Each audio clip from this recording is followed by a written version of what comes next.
Je n'ai commandé que pour la famille, a souri ma belle-mère lorsque ma tante a demandé pourquoi je n'avais ni le filet mignon ni le dessert. Suis-je de la famille, oui ou non? Ai-je demandé à mon mari. Ne fais pas ça. Pas ici, a-t-il marmonné, tout en continuant de mâcher. Mais la table est devenue silencieuse quand j'ai dit ce que personne n'attendait. Je m'appelle Chloé et je suis mariée à Antoine depuis 7 ans. Nous nous sommes rencontrés par l'intermédiaire d'un ami commun lors d'un club de lecture le samedi.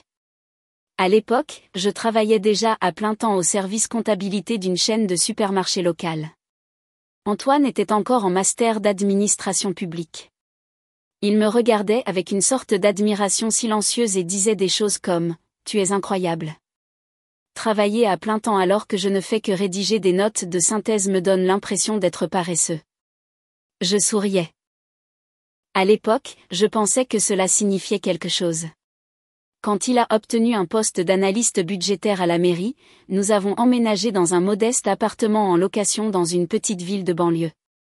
C'est là que j'ai rencontré ses parents pour la première fois, Véronique et Thomas. Elle portait son parfum Chanel comme une couronne et le jugement en bandoulière. Il m'a serré la main comme s'il s'attendait à ce que je lui rende la monnaie. Sa sœur Amandine, de 2 ans l'aînée d'Antoine, n'avait jamais travaillé un seul jour de sa vie, et elle en était fière.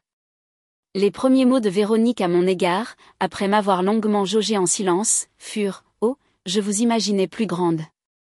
Thomas a enchaîné avec « Alors, Chloé, vous n'avez pas fait d'études supérieures ». Le mot « pas » était empreint de pitié. Je n'ai pas bronché. J'avais des factures à payer à 18 ans et j'ai fait mes choix, des choix que je n'ai jamais regrettés jusqu'à ce qu'ils me donnent l'impression de devoir constamment justifier mon existence. Pendant un certain temps, Antoine a pris ma défense. Il disait, elle travaille plus dur que quiconque, et mes parents peuvent être un peu spéciaux, mais ne le prends pas personnellement. Au début, je n'en tenais pas compte. Je souriais poliment quand Véronique apportait des pâtisseries hors de prix juste pour Antoine. Je ne faisais aucun commentaire quand elle faisait la moue devant le café de marque distributeur que je servais. Mais avec le temps, les affronts se sont multipliés. Les compliments ont cessé et les défenses d'Antoine se sont estompées. Elle ne gère même pas d'investissement, ai-je entendu Thomas murmurer un jour après avoir feuilleté un de mes relevés de paie sur lequel Véronique avait réussi à mettre la main. Je ne sais pas comment tu fais, disait Amandine avec une fausse compassion. Je ne pourrais jamais faire tout ce travail ingrat.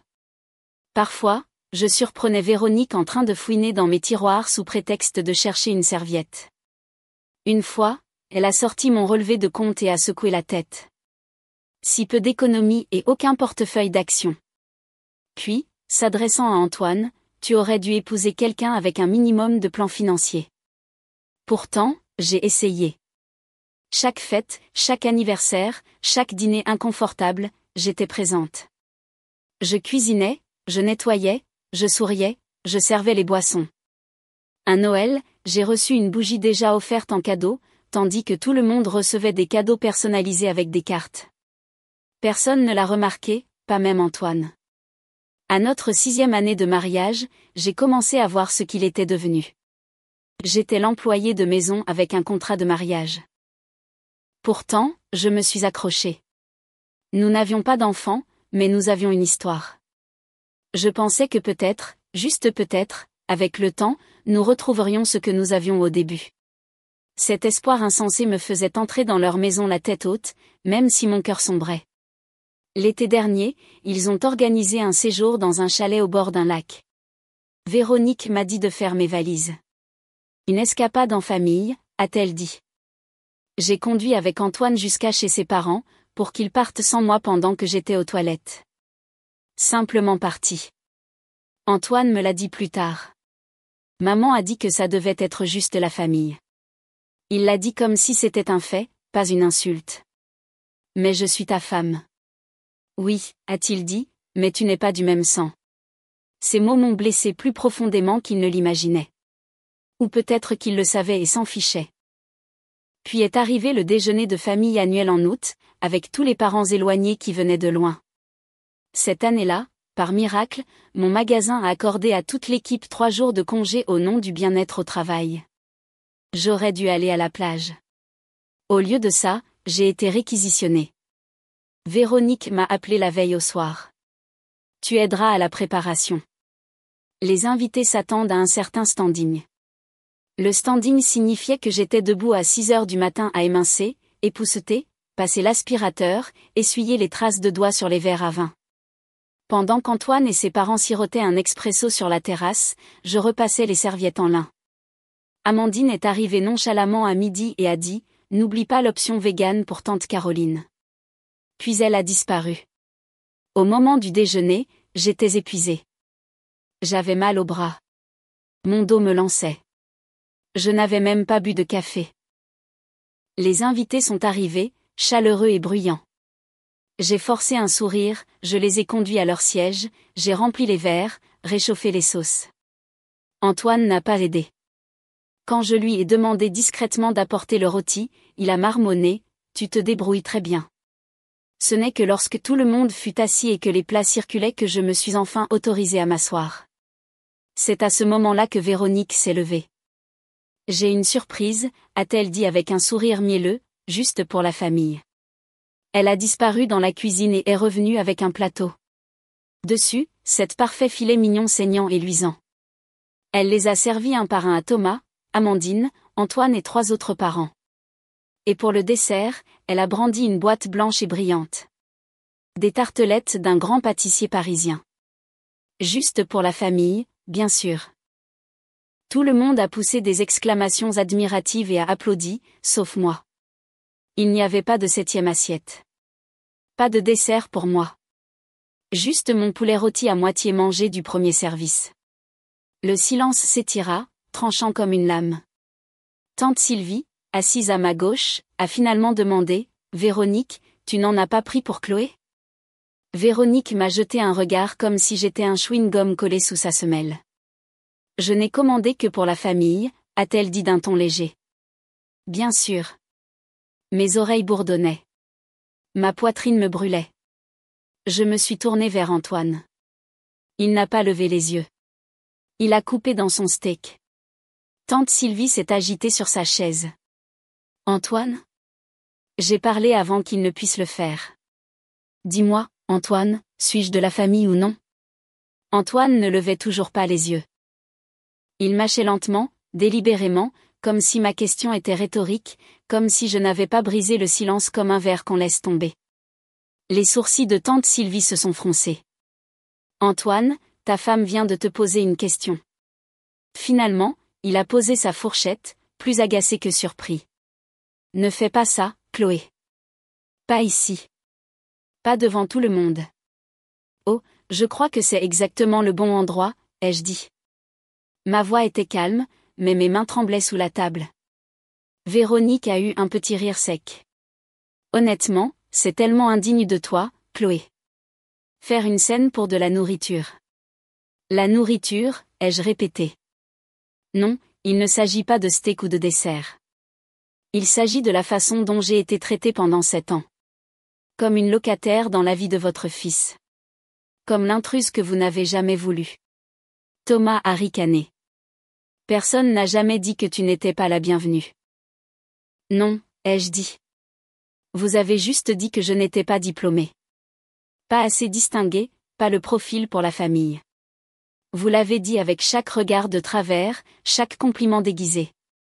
Chaque fois que vous avez fouillé dans mes affaires personnelles pour trouver des raisons de me rabaisser. Amandine a reniflé. Tu es mélodramatique. Je me suis tournée vers elle. Tu n'as jamais travaillé un seul jour de ta vie. J'ai porté ce mariage financièrement pendant près d'1 an, pendant que ton frère ment en prétendant aller travailler chaque matin. Alors je pense que j'ai gagné le droit d'être mélodramatique. La tête d'Antoine s'est redressée d'un coup. Chloé, tais-toi. Ou quoi, ai-je demandé. Tu vas perdre ta précieuse image ? Navré de te l'apprendre, mais tout le monde est sur le point de découvrir que tu n'as plus de travail depuis l'automne dernier. Maintenant, tous les yeux étaient rivés sur lui. Véronique a cligné des yeux. De quoi parle-t-elle ? Antoine a bégayé, mais aucun mot n'est sorti. Je me suis penchée en avant. Il a été renvoyé de la mairie après une erreur monumentale dans les formulaires de la taxe foncière. Ils ont envoyé des factures incorrectes à des centaines de résidents, certaines sous-estimées de plusieurs milliers d'euros. Antoine était chargé de la validation finale. Il ne vous l'a pas dit parce que, eh bien, vous étiez trop occupé à juger mon café. Ce n'est pas vrai, a dit Antoine rapidement. Mais même lui semblait peu convaincu. Je n'ai pas arrêté. Depuis, j'ai payé chaque facture, chaque course. J'ai couvert le loyer, les charges, l'entretien de la voiture, pendant qu'il faisait semblant de chercher un emploi sur son ordinateur et postulait secrètement à des postes pour lesquels il n'était pas qualifié. Un lourd silence s'est répandu comme une nappe d'huile sur la table. Tante Sylvie a baissé les yeux vers son assiette, puis vers Antoine. « Est-ce que c'est vrai ?» Antoine s'est levé brusquement. « C'est de la folie. Tu essaies de m'humilier. »« Non, Antoine, ai-je dit. Tu l'as fait toi-même quand tu es resté assis là à laisser ta mère me refuser une assiette comme si j'étais la bonne. » Véronique a claqué son verre sur la table. « Tu ne parles pas à mon fils comme ça.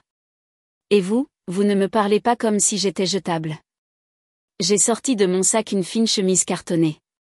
Elle a fait un bruit sourd quand je l'ai posée devant Antoine. « Qu'est-ce que c'est ?» a-t-il demandé. « Un projet de convention de séparation, ai-je dit. J'ai déjà parlé à un avocat. Je n'attends pas ta permission. » La pièce s'est de nouveau figée. Même Amandine a arrêté de mâcher. « Tu réagis de manière excessive », a finalement dit Thomas. « Vraiment ? » Je me suis tournée vers lui. « Vous croyez que je n'ai pas remarqué la façon dont vous soupiriez chaque fois que j'entrais dans une pièce ? La façon dont vous regardiez mes mains comme pour vérifier si elles étaient sales. » Amandine est intervenue, la voix acérée. « Tu es juste en colère parce que tu ne seras jamais des nôtres. Tu n'as jamais eu de classe, Chloé. » J'ai souri, très légèrement. « Et pourtant, je suis la seule ici qui sache comment payer un crédit immobilier. » Véronique s'est levée d'un bond de sa chaise. « Tu penses que ça te rend supérieure ? Tu n'es qu'une employée de supermarché. Comptable, l'ai-je corrigé. Dans une chaîne qui vient de me promouvoir au poste de coordinatrice financière régionale, et contrairement à votre fils, je lis les documents avant de les signer. » Antoine a repoussé la chemise vers moi. « Tu ne vas pas faire ça. » « Oh, si. » Sa voix s'est brisée. « Tu vas vraiment jeter notre mariage en l'air à cause d'un seul déjeuner. »« Non, » ai-je dit doucement. « Je m'en vais parce que j'ai été traitée comme une étrangère dans ma propre vie. Parce que vous m'avez tous laissé me faire broyer jusqu'à ce que j'oublie que j'avais d'autres options. » Il me fixait comme s'il ne me reconnaissait pas. Peut-être qu'il ne me reconnaissait plus. Peut-être que je ne l'avais pas laissé faire. Je me suis tournée vers tante Sylvie. « Je suis désolée que vous ayez eu à assister à ça. » Elle a posé sa serviette doucement. « Ne vous excusez pas, ma chère. Vous avez fait preuve de plus de grâce que la plupart des gens n'en auraient eu dans votre situation. » Puis elle a regardé Véronique. « Et vous ? Vous devriez avoir honte. Vous avez humilié votre belle-fille devant toute votre famille. »« Ce n'est plus ma belle-fille, » a craché Véronique. J'ai hoché la tête. « Et vous n'en aurez plus jamais l'occasion. » La voix d'Antoine est tombée à un murmure. « Tu le penses vraiment ? Tu me quittes ? » Je n'ai pas répondu. Je me suis juste levée, je suis allée dans l'entrée, j'ai décroché mon sac à main du porte-manteau, et je suis revenue dans la salle à manger. « J'enverrai les papiers officiels cette semaine, ai-je dit. » Véronique a croisé les bras. « Ne t'attends à la sympathie de personne. » Tante Sylvie s'est levée. « En fait, Véronique, je pense que tu découvriras que la famille pense autrement. » Véronique a cligné des yeux. « Que veux-tu dire ? » Je veux dire que nous en avons assez de tes manigances, de tes dénigrements, de cette cruauté déguisée en tradition. Je ne viendrai pas à ton brunch de Noël cette année. Tu n'es pas sérieuse. Sylvie a regardé autour de la table. Quelques cousins ont hoché la tête en signe d'accord. Je le suis. Je me suis retournée pour partir. Antoine a tenté une dernière fois. « Chloé, ne fais pas ça, s'il te plaît. » Je me suis arrêtée sur le seuil. « Tu as eu 7 ans pour me traiter comme un membre de ta famille, » ai-je dit sans me retourner. « Tu as choisi le silence. » Et puis je suis sortie. Le trajet jusqu'à ma voiture a été les 10 secondes les plus silencieuses de ma vie. Pas de cris, pas de bruit de pas derrière moi, pas d'excuses de dernière minute, juste le claquement de mes talons et la bouffée de chaleur doux montant de l'allée. Je n'ai pas pleuré. Je n'ai même pas regardé en arrière. Le temps d'arriver dans notre allée, non, mon allée maintenant, j'avais déjà envoyé un texto à mon avocat pour aller de l'avant.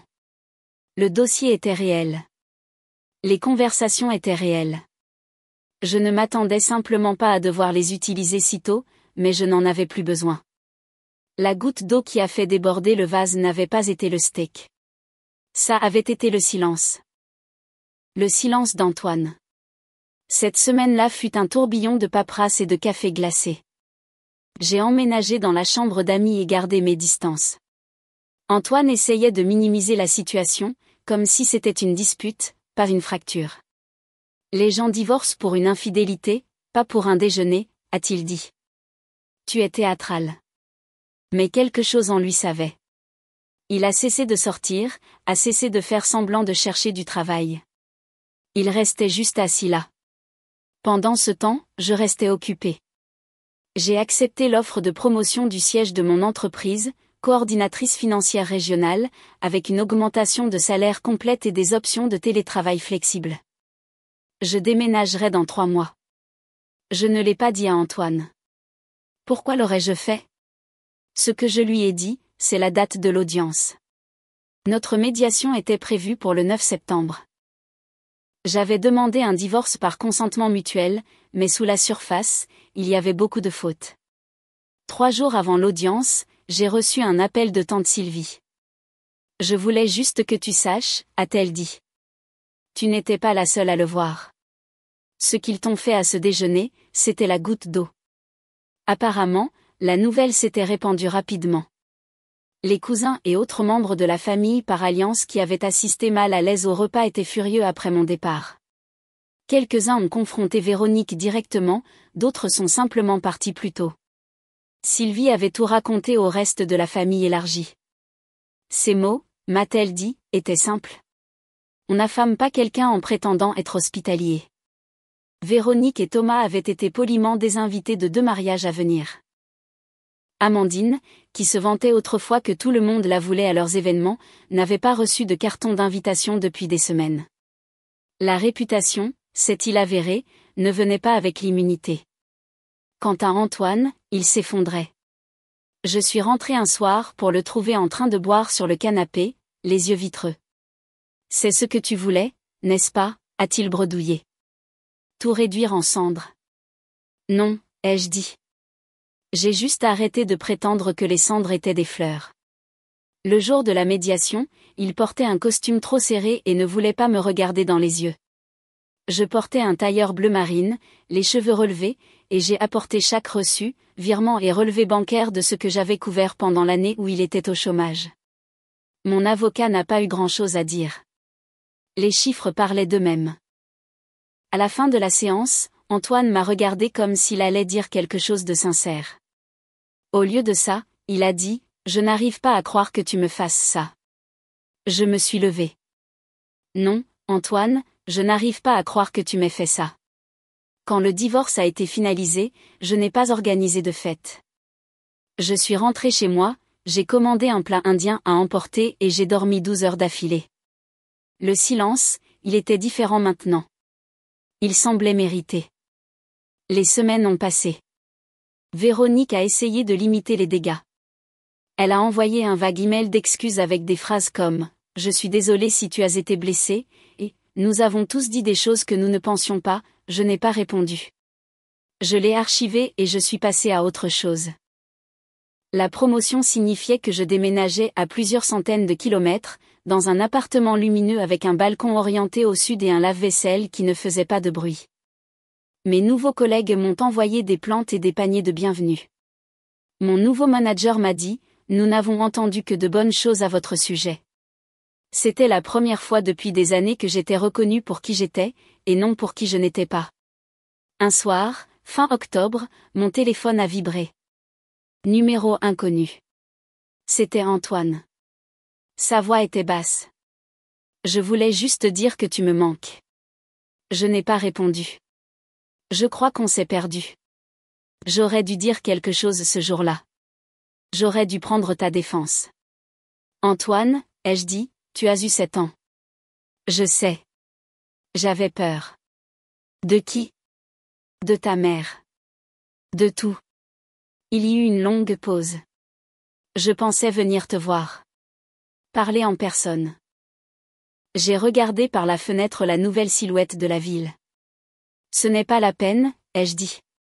Tout ce que j'avais besoin d'entendre, je l'ai entendu dans cette salle à manger. Il n'a pas discuté. Il a juste laissé la phrase en suspens. Avant qu'il ne puisse demander quoi que ce soit d'autre, j'ai ajouté, je ne suis plus en colère, Antoine. Simplement, je n'appartiens plus à cette vie, et elle ne m'appartient plus. Il a expiré. Alors c'est tout. C'est tout. Puis j'ai raccroché. Je suis resté debout au milieu de ma cuisine pendant quelques minutes, à écouter. Pas de cris, pas de bruit de pas, pas de remarques sèches ou d'ongles qui tapotent. Juste moi, mon appartement, et un plant de basilic qui avait désespérément besoin d'eau. Certaines choses n'ont pas besoin d'être dites à voix haute pour vous blesser à vif. Et certains silences guérissent.